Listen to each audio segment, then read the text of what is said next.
Estabelecemos um novo normal. Mas há também aqueles que não constroem nada, não criam nada. Hienas abusando dos fracos. Fizeram nosso mundo sangrar. Mas não estamos sozinhos. Alguns corajosos juraram nos proteger e salvar o que resta. Eles nos unem. Nos lembram de que somos um povo.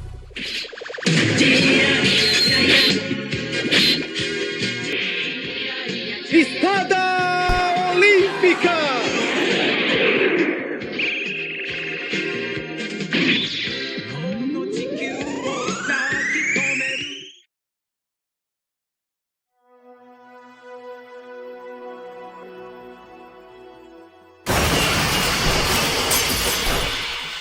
Meu Deus!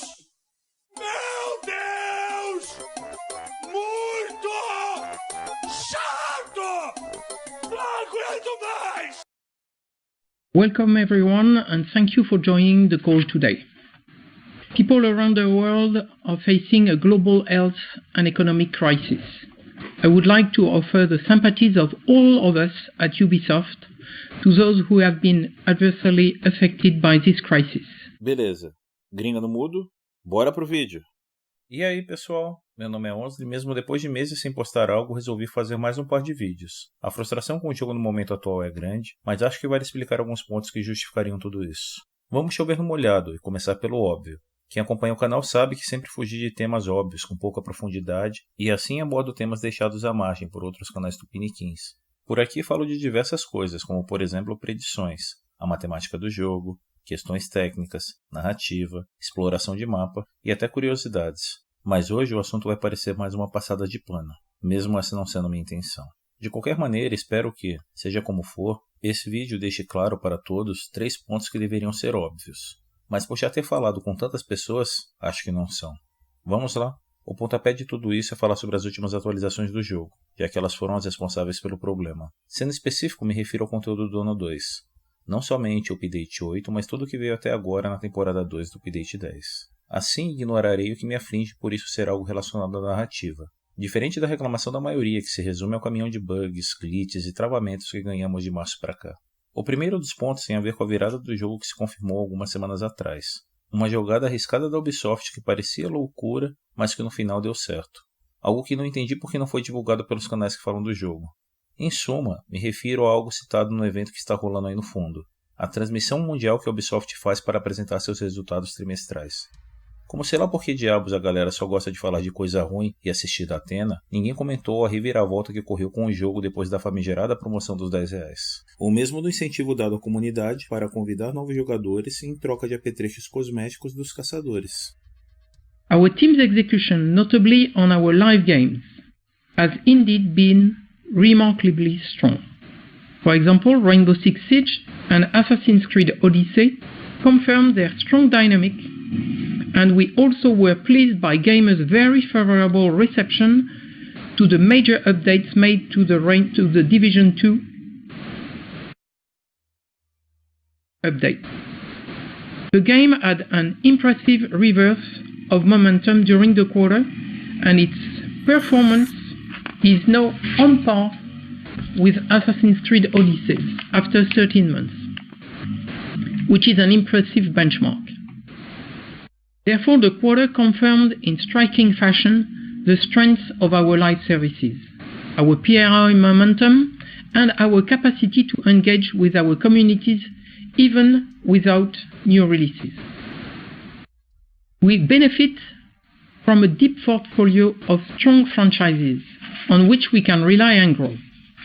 If we take a step back and look at our performance during this console generation, Assassin's Creed Unity, Origin, Assassin's Creed Odyssey, The Division 1 and 2, Far Cry 4 and 5, Ghost Recon Wildlands, Rainbow Six Siege, Watch Dogs 1 and Watch Dogs 2 all sold more than 10 million units.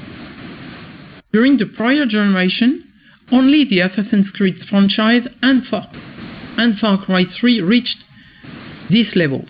Como citado, a performance do jogo virou de maneira impressionante. sendo que ele gerou para a Ubisoft o mesmo resultado de outro famoso jogo, que diga-se de passagem foi lançado 6 meses antes e mesmo assim parece ter se equiparado com The Division 2 na quantidade de jogadores e receita gerada. Mas sério, isso não é nada surpreendente, já que a estratégia de redução do preço e o lançamento poucas semanas depois da Mega DLC foi um combo de resultado óbvio. Afinal, o jogo é muito bom para uma faixa de preço tão medíocre, e assim não só quem pagou pouco, mas também aquele cara que jogava desde o lançamento do jogo e curtia o PvE, ambos possuiriam uma inclinação gigantesca de investir novamente para jogar a expansão. E financeiramente não será só isso. Como disse a gringa na apresentação, a Ubisoft também tem hoje uma capacidade considerável de ganhar dinheiro via PRI, ou em bom tupiniquim, PRI, ou investimento recorrente do jogador. O que resume maravilhosamente o caminho escolhido para o ano 2 do jogo, como pode ser percebido comigo aí no vídeo de fundo, comprando o passe da segunda temporada para ter direito a trilha de tranqueiras adicionais. Aliás, recompensas adicionais. Sem contar que o incentivo dado para o tal PRI é tanto, que até na hora do peão selecionar qual pacote de créditos premium será comprado para ativar o passe, se percebe que foi criada uma opção especial para pescar a galera que curte itens cosméticos exclusivos. Uma máscara. Sabe? Eu curto tranqueira. Então foda-se. Vai assim mesmo. Só espero que essa máscara seja legalzinha pra zoar na DC. Se bem que muitos dos que compraram o passe devem ter comprado esse mesmo pacote. Afinal, o ano inteiro tem 52 semanas. E se cada temporada dura 12, no máximo serão 4 ao longo do segundo ano. Como a primeira foi na faixa, daqui até o terceiro ano, os créditos desse pacote da máscara dão na conta pra pagar tudo. Que super coincidência. Peraí, cadê você? Corre, cadê essa aqui? Não, cadê? Pronto, aqui pelo nome é essa aqui. Eita, que coisa esquisita. Deu ruim, nunca vou usar essa porra, mas beleza. Deixa eu correr com o assunto antes que alguém chegue à conclusão que o desânimo da galera, e o meu incluso, tem a ver somente com a parte financeira. Outro ponto. O segundo se relaciona ao volume de conteúdo do jogo e seus prazos divulgados. Como esse segundo ponto tem relação direta com o anterior, vamos analisá-lo no detalhe. Para isso, precisaremos voltar no tempo 6 meses para esse mesmo evento, mas ao invés de falarmos dos resultados de todo o ano fiscal de 2020, falaremos apenas sobre o resultado do primeiro semestre. Vale dizer que caso você não entenda essa pegada de resultados financeiros, recomendo assistir um vídeo antigo que fiz aqui no canal, onde comento mais a respeito do assunto. O público do Datena com certeza vai lembrar do que rolou nesse evento de 2019, pois nele o jogo foi criticado devido ao seu resultado financeiro ter sido abaixo do esperado. A matéria em segundo plano fala sobre isso, já que em ambos os consoles, diferente dos PCs, as vendas ficaram bem abaixo do esperado, que segundo um diretor da Ubisoft ocorreu devido à concorrência acalorada que rolou durante o lançamento do jogo. Está aí algo que obviamente deve ter deixado muita gente da Massive tensa, pensando em uma maneira de reverter a situação. Ou vocês acham que isso seria um exagero e os caras levaram de boa esse banho de água fria? Lembrem que nesse período do ano passado, no que vale o ecossistema do jogo, ele estava bem movimentado e, na minha opinião, também bem atrapalhado. Afinal, em maio passado saiu a atualização da Raid, em junho a do Artilheiro e em julho o episódio 1. Isso até hoje não teve uma explicação. Para quem tem boa memória e se recorda desse trailer ao fundo, percebam que ele sugere que a especialização do Artilheiro faria parte do patch do episódio 1. Inclusive vou tirar as legendas da tela para mostrar que originalmente todos os episódios seriam assim. Ou você acha que foi só coincidência o que mostraram nessa imagem, e a DLC do episódio 2 ter vindo com a especialização do técnico e a do episódio 3 com a do fogaréu? Mas por isso não ter acontecido no primeiro episódio, podemos entender que eles quebraram o negócio em 3 partes e acabaram criando uma atualização que nem deveria ser prevista, o TU4. Essa visão é refletida no material de divulgação da época, onde nem se deram o trabalho de ajustar a pesquisa de campo, que é citada como um recurso e não a parte principal da atualização. Aliás, a palavra atualização nem é mencionada, e a mesma coisa vale para outros pontos relevantes daquele patch, como foram o coder exótico e as mudanças de rogue na DZ invadida. Assim, ao invés de entregar o primeiro episódio de forma completa, na ânsia de manter instigada a atenção da comunidade, a atualização foi liberada em fases, onde o seu grosso veio no TU5 lançado em julho, e os finalmente só deram as caras em outubro com o TU6, no que vale o recurso de maestria e as versões invadidas do Zoológico e do Carvalho Branco. E se esse tipo de comportamento, de não seguir o planejado para agradar o público, não é reflexo de tensão, nem sei o que seria. Isso sem contar que naquela época tínhamos agitando a comunidade reclamações a rodo. Em maio, rolou aquela discussão gigante devido à raid e à falta de um modo para jogar com aleatórios. Sem contar que como o foco da Terra de Cego foi DPS, rolou aquela enxurrada de reclamações quanto ao balanceamento entre as plataformas. Quem não lembra dessa zoeira do Marco Style que gerou revolta geral na galera dos consoles? Em junho, na primeira pesquisa de campo, veio aquela pancada de bugs durante a liberação do artilheiro. E em julho, a avalanche de reclamações dos compradores do passe de temporada discordando de usarem no PTS conteúdo narrativo, como as novas missões e as tarefas confidenciais. Já que, diferente do público que faz os testes, eles pagaram para ter exclusividade no acesso antecipado àquelas informações. Vai me dizer que essa pá de problema não deve ter deixado o negócio mais tenso ainda. Por outro lado, para detalhar ainda mais a correria que rolava naquele momento, falaremos sobre uma publicação recente no blog da Massive. Para quem não conhece, ele é o local onde o estúdio compartilha suas experiências com a comunidade, sendo que a postagem que me refiro foi feita para contar como um outro estúdio ajudou o pessoal a disponibilizar o jogo para uma nova plataforma, o Stadia. Apesar desse ponto não ter nada a ver com o assunto, vale comentar sobre algo muito legal que é um recurso exclusivo do Stadia chamado Steam Connect, e que só deve conhecer quem já jogou naquela plataforma. Algo que vocês conferem aí em segundo plano, e que possibilita que todos os jogadores de um mesmo squad compartilhem de forma online seu ponto de vista com o resto do time. Um bagulho bem louco, que infelizmente nem vale eu pagar muito pau, pois com certeza levará muito tempo para chegar aos consoles. Assim vamos voltar à vaca fria e falar do que interessa desse post. O ponto se resume ao primeiro parágrafo. Reparem na seguinte informação. Em junho passado, o time de desenvolvimento da Massive, além de implementar o Stadia, também estava desenvolvendo conteúdo para o primeiro ano do jogo e a DLC Déspotas de Nova York. Agora parem. Lembrem o que eu já falei. Reparem a quantidade de coisas que estava rolando naqueles meses lá na Suécia. Com certeza eles não estavam fazendo tudo isso com os pés nas costas. Concorda? Nesse momento você já deve ter entendido a relação entre os dois pontos que citei. Eles são praticamente causa e consequência. A pressão psicológica por metas financeiras gerou um desespero em manter o jogo relevante, e assim acelerou todo um cronograma de lançamentos. Isso praticamente nos leva ao terceiro ponto, que é o problema de qualidade nessas entregas. Os exemplos são tantos que poderia até falar do mais recente, que inclusive é o mais grotesco. Vocês lembram para quando o lançamento da nova raid foi anunciado pela própria Ubisoft? And this brings us to our final edition of Episode 1, a place called Kenley College, and it's home to an entirely new gameplay experience. One that will take exploration, investigation, and logic to uncover the fate of a military convoy gone dark. Now, Episode 2, coming this fall, we will bring to you The Pentagon.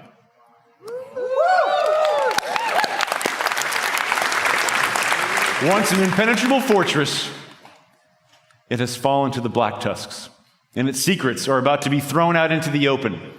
You must do everything it takes to secure what lies behind the walls of this last castle. But this won't be the greatest danger you face in Episode 2.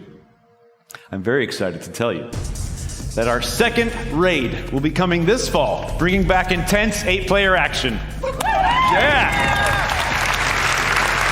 Watching you tackle the first raid was awesome, and we cannot wait to see what world records you break this time around. Now, this brings us to our third and final episode of Year 1. What if Rebirth? Então, somente 8 meses depois do que foi divulgado para o episódio 2, em 30 de junho, é que fomos capazes de conhecer a fundição. Perceberam o desespero? Ou você acha que as coisas estavam de boa lá na Ubisoft, com a galera prometendo algo e só entregando isso à comunidade muito tempo depois? Para tapar esse buraco da rede, eles até conseguiram um pequeno remendo para o lançamento do episódio 2, algo que eu mesmo citei aqui nesse vídeo. Para suprir a necessidade de conteúdo novo, bastou fatiarem ainda mais o episódio 1. Como ele já havia sido quebrado em 2 atualizações, com a retirada da especialização gerando o TU4 e evitando assim um hiato de 70 dias sem novidades no jogo após o lançamento da atualização 3, bastou arranjar uma desculpa para fazer uma terceira quebra e trazer para o episódio 2 não só as novas invadidas, mas também o recurso de maestria.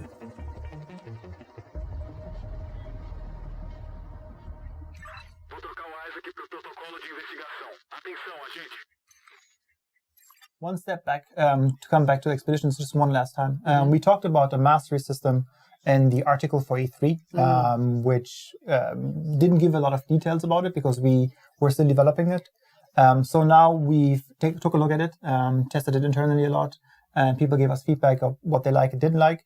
And at this point, we didn't feel that the Master System really accomplished what we wanted it to be, where you replay the expedition and the different investigation areas over and over again to get better at it and have some timings in it.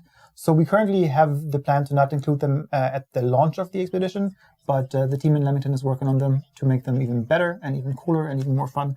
So they will be coming, but not at the launch. So just as a FYI. It's good to know. I think better to get it right and make it something really cool. So that's, I think, a great decision. Very, very good to hear. All right. Ressalto essa de desculpa, pois para quem já jogou essa maestria, o discurso dos desenvolvedores não faz o menor sentido.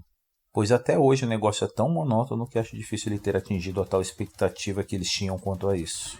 Nessa altura do vídeo, com base no que você ouviu até agora, é fácil compreender como andavam as coisas lá na Massive. Aliás, não só lá na Massive, mas em todos os estúdios que trabalhavam no desenvolvimento do jogo. Principalmente lá na Red Storm, que era o estúdio responsável pelo PVP. Coincidência ou não, logo após o lançamento do episódio 2, eles nunca mais deram as caras em nada relacionado ao The Division 2. Falando em episódio 2, está aí um outro bom exemplo para ser usado. Ele reforça esse ponto de vista de qualidade. Não sei se sou apenas eu, tomara que não, mas por sempre ler os patch notes, nunca vi uma missão com tantas correções como essas do Pentágono.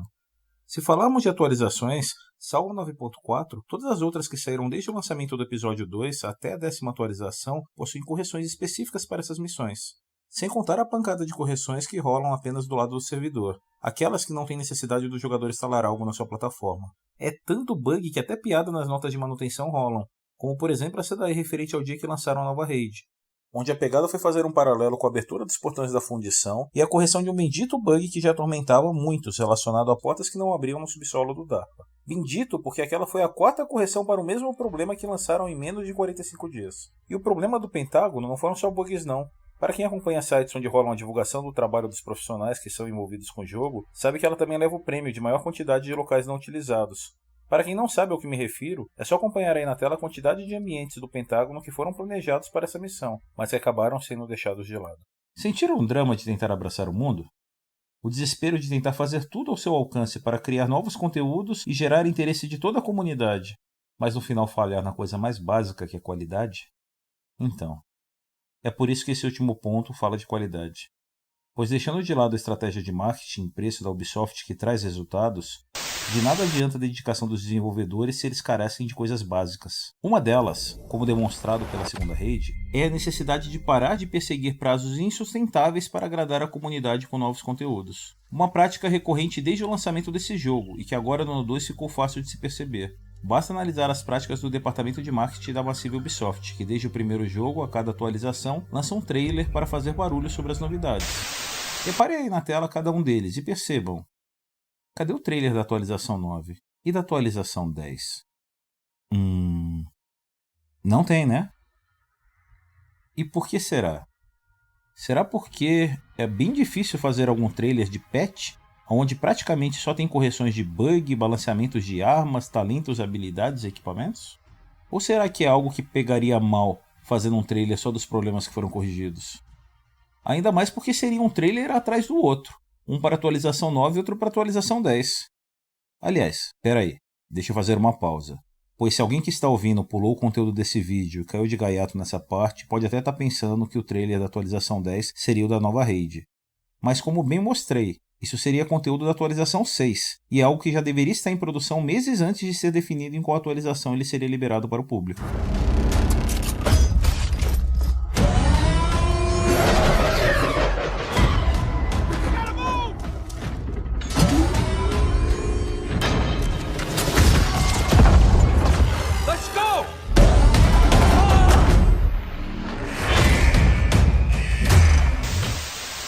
Em resumo, acho que poucos discordam dessa abordagem de atrasar a entrega de qualquer conteúdo para que ele tenha uma maior qualidade.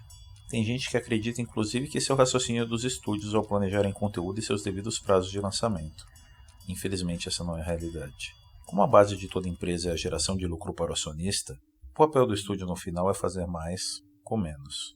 onde o menos nesse exemplo não é a quantidade de conteúdo, mas sim a qualidade dele no momento da entrega. Exatamente o que demonstrei com o quilo de conteúdo e de problemas que foram entregues com os episódios 1 e 2.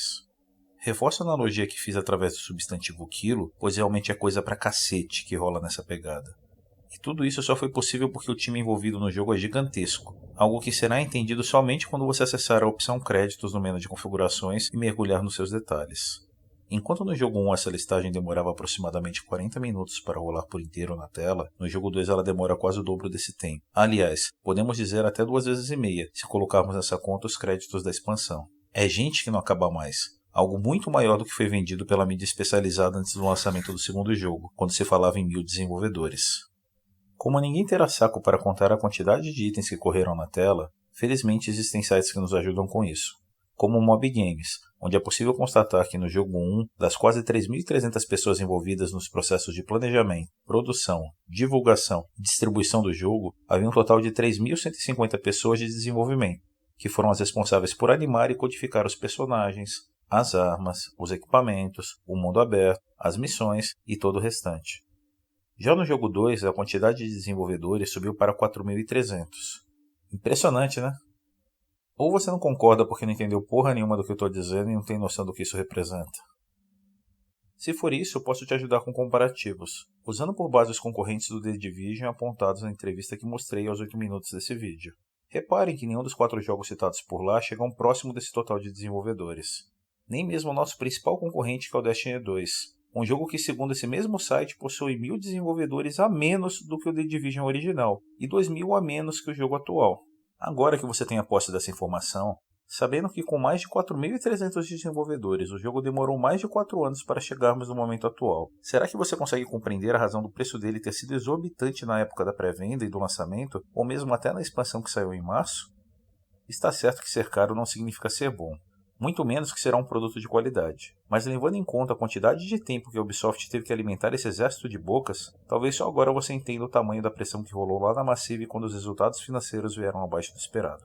Como dito antes, mesmo não sendo óbvio para alguns, repararam como está tudo azeitadinho na pegada de causa e consequência? Mudando um pouco de assunto para o vídeo não ficar tão chato, já que curto falar de curiosidades do jogo, e por esse ser o quadro dos detalhes, igual o comentário que fiz lá no Stadia, darei uma pausa no conteúdo do vídeo e falarei sobre coisas interessantes que você achará no meio desses créditos caso tenha saco para lê-los. Lembram dessa mensagem aí que rolou recentemente devido à falta dos áudios localizáveis nas novas temporadas? Você por acaso sabe o que são áudios localizáveis? Caso negativo, eles seriam os áudios na língua do jogador, quando essa não é o inglês. No nosso caso, seria o que ouvimos em Tupiniquim. A primeira curiosidade aqui é constatar que o The Division é dublado apenas em português do Brasil, e não no de Portugal, o que já havia sido divulgado pelo Eurogamer Portugal para quem leu essa matéria no lançamento do jogo. Assim, não bastava a novela da Globo, nossos patrícios estão aprendendo Tupiniquim através de videogame. A segunda curiosidade seria referente ao local onde é feita essa dublagem. A mesma não é feita por funcionários da Ubisoft, mas sim por uma outra empresa que foi contratada só para isso. Uma empresa holandesa que já havia trabalhado na dublagem em português do jogo anterior e atuou em diversos outros jogos, não só da Ubisoft, mas de vários outros estúdios. Apesar da dublagem ser ótima na minha opinião, vou aproveitar para reforçar um ponto. Ela foi feita por uma empresa holandesa que foi contratada apenas para gravar os áudios e escrever os textos que você vê em Tupiniquim no decorrer do jogo. Algo feito por um time de 150 funcionários, uma escala até difícil de imaginar ter ocorrido fora do Brasil, mas o que acabou acontecendo após juntarem vários BRs em uma cidadezinha no interior da Holanda. Isso mostra o zero à esquerda que é a importância da Ubisoft Brasil para os desenvolvedores desse jogo, mesmo que a comunidade brasileira, por algumas vezes, já tenha atingido o 3º lugar no ranking mundial referente à quantidade de jogadores. O que nos leva direto ao próximo item relacionado a esses créditos, que se resume a galera que citam ser responsável por analisar, testar e criticar esses itens localizáveis em Tupiniquim. Outro exemplo da influência zero da Ubisoft Brasil no ecossistema do jogo, pois todo esse trampo é feito por 5 brasileiros que trabalham na Romênia. Isso mesmo, você não entendeu errado não. Todo o conteúdo em português é validado lá na Ubisoft Romênia por essas pessoas aí na tela, que duvido praticarem o seu português todo santo dia, o que explica facilmente as traduções confusas que tanto eu quanto o PCT e muitos outros vivemos falando. Eu poderia gastar até mais tempo falando de curiosidades como essa, coisas que claramente são interessantes pelo menos para mim, já que assuntos perdidos no meio desses créditos é o que não falta. Por exemplo, poderia aproveitar o gancho que está na tela com essa foto de um perfil no Facebook e falar sobre trailers, tipo Vocês sabiam que no trailer do TU3 todos aqueles logins de jogadores que aparecem na rede são reais e são de desenvolvedores do estúdio onde tanto aquela quanto essa nova rede foram feitas? Detalhe legal, né? Coisas como essa duvido que você tenha lido ou ouvido a respeito em algum outro lugar, mas por esses pontos não serem o foco desse vídeo, e já temos passado muito da barreira dos 20 minutos, deixarei eles para lá e vamos voltar à vaca fria. Mas para concluir o conteúdo desse vídeo, e já preparar o terreno para o próximo, vejam a explicação do porquê mesmo com toda a fortuna que a Ubisoft investiu nesse mar de gente, muitas pessoas como eu, e talvez você, continuam desmotivadas a respeito do jogo. Não é à toa que desde a atualização 8 já rolaram uma penca de atualizações. E friamente falando, se dentre elas não houvessem as tais temporadas, que se resumem em algumas mudanças no mundo aberto, a primeira metade do ano 2 teria nos entregado 0 de conteúdo novo. Afinal, o grosso dessas atualizações foi corrigir os problemas gerados pela expansão do Déspotas de Nova York. Está certo que pelo tamanho do TU8 o negócio é quase um mini The Division 3. Assim é compreensível termos muitas correções, mas não tantas que justificassem essa quantidade de ajustes. E aqui que entra a pergunta-chave. Mas por que tanto problema? Parte dessa resposta eu já mostrei, novamente causa e consequência. É só lembrar que o desenvolvimento do conteúdo 2 rolou simultaneamente com o do ano 1 e todos os seus problemas. Assim é compreensível não ter rolado dedicação total do time para que a expansão fosse lançada com uma melhor qualidade. Outro ponto que também já citei é o tamanho do time, com as mais de 4.300 pessoas envolvidas no desenvolvimento. Imagina o trampo que foi coordenar tanta gente. Não é à toa que nos créditos do jogo 2 o pessoal usa uma frase clara de cunho motivacional. Um jogo, um time. Mas nesse caso, o ponto relevante nem é coordenar esse pessoal, mas sim juntar com qualidade o trabalho de tanta gente, ainda mais pelas cobranças geradas pelo desespero que foi o resultado financeiro que citei. É só repararem na descrição dos vários bugs corrigidos que esse problema fica evidente. Para facilitar o entendimento, pegarei os dois exemplos que mais usei nesse vídeo, que seriam os episódios 1 e 2 e as raids, e os referenciarei em um mapa mundial da própria Ubisoft para dar contexto à situação. Aqui entra a explicação que as missões do Pentágono foram feitas pela Ubisoft Sofia, as raids pelo time da Ubisoft Annecy, e as tarefas confidenciais pela Ubisoft Reflection e Ubisoft Leamington. Enquanto que itens como os equipamentos, os NPCs, a mecânica do jogo e uma outra infinidade de coisas são de responsabilidade da Massive. Assim, imagine que problemas para serem corrigidos enfrentam inclusive dificuldades globais, pois para resolver algo às vezes é necessário o envolvimento de times que, mesmo se comunicando em inglês, vivem a milhares de quilômetros de distância em países diferentes, com culturas e fusos horários distintos, o que indiretamente até justifica o tempo que leva para a correção de alguns bugs. Como por exemplo o que pode ter rolado na missão do Pentágono em NPCs dos traidores ou personagens reforçados, pois esses problemas envolveram o pessoal que trabalha nos estúdios da Ubisoft na Bulgária e na Suécia. Ou esse bug envolvendo a Terra de Cego e as configurações globais, ou mais recentemente esse outro bug que envolvia a nova rede e o Guia 7 do Dilema, que para serem envolvidos precisaram dos estúdios da Ubisoft na França e na Suécia. Ou os bugs relacionados às tarefas classificadas e o passe de temporada, que para serem corrigidos precisaram da interação da Ubisoft na Inglaterra e na Suécia. Por serem locais nada próximos uns dos outros, o que dificultou a interação dos times, indiferente da simplicidade dos problemas, você percebe como pode ter sido difícil resolvê-los? E assim vamos para o último ponto do vídeo. Já não bastassem esses problemas, aqui rola o último prego no caixão que a Ubisoft tende a continuar martelando por conta do seu capitalismo selvagem. E se você não entendeu o paralelo, não se preocupe, pois isso não é óbvio. Mas para não perder muito tempo na explicação, vamos a duas informações. Vejam na tela a lista de testadores do Destiny 2. Em resumo, essas seriam as pessoas que, com muito gameplay, através de baterias de teste em todo o conteúdo liberado pelo estúdio, garantem que o jogo chegue com uma qualidade melhor ao consumidor final. Reparem nos diversos nomes dessa listagem. Como a Bungie é norte-americana, fica perceptível que a imensa maioria seria de trabalhadores norte-americanos. Além disso, tenha como referência que essas quase 180 pessoas representariam 8% de todos os desenvolvedores alocados pelo estúdio para esse jogo. Voltando àquela listagem dos concorrentes dos 8 minutos desse vídeo.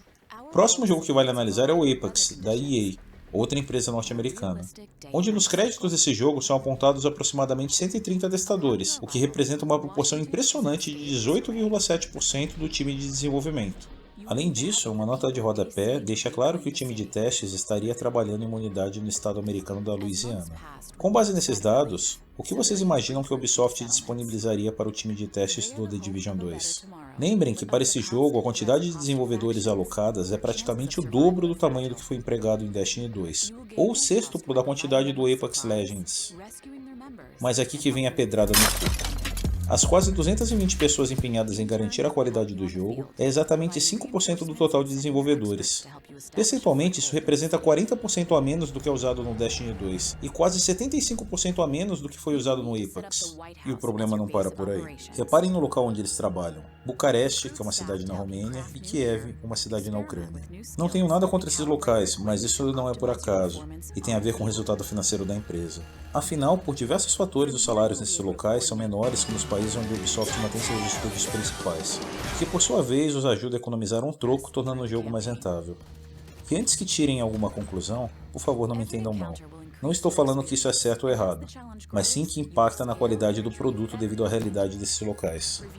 Isto porque existem uma série de fatores que justificariam um custo mais barato e que podemos perceber através de algumas reportagens que falam a respeito. Fatores de cunho econômico, pois alguns lugares não possuem tantas normas para regular o mercado de trabalho. Assim, ao se contratar pessoas por menores salários, várias vezes elas possuem menos conhecimento ou experiência que o necessário. E aqui vale até uma reflexão. Talvez isso explique o porquê as missões do Pentágono são tão problemáticas, já que ambas foram feitas no estúdio da Bulgária. Existem também fatores de cunho social, já que os países do leste europeu, em sua grande maioria, possuem uma população mais envelhecida, o que dificulta contratar profissionais capacitados em novas tecnologias, e pode explicar a existência de muitos estrangeiros trabalhando por lá. Tipo aqueles 5 brasileiros que trabalham na Ubisoft Romênia e devem ganhar mais por lá do que por aqui fazendo traduções. Já que estamos falando de videogame, vamos seguir com uma visão de eletrônicos. Deixando de lado essa parada protecionista, você acha que é coincidência que a CCE aqui no Brasil não deu certo? Aliás, vai que você é muito novo e nunca ouviu falar da famosa marca Tupiniquim de eletrônicos apelidada carinhosamente de Conserta, Conserta e Estraga. Isso explica alguns sonhos de consumo. Não é por acaso que a maioria da população almeja comprar equipamentos americanos, tipo os fabricados pela Apple, ou japoneses, como os da Sony, ao invés de itens chineses, como o da Huawei, ou coreanos, como o da LG. Tá certo que quando você analisa o quesito custo, por serem bem mais baratos, com certeza a quantidade de itens chineses e coreanos vendidos é muito maior. Inclusive isso aí explica porque a CCE demorou tanto tempo para acabar aqui no Brasil, porque vendia itens demais, não porque era boa. Você ainda não se convenceu do meu argumento? Então vou tentar mais uma vez. Pense no nosso concorrente com a maior quantidade de problemas que lançou um jogo no ano passado. Qual vem à cabeça de vocês? O Enter, né?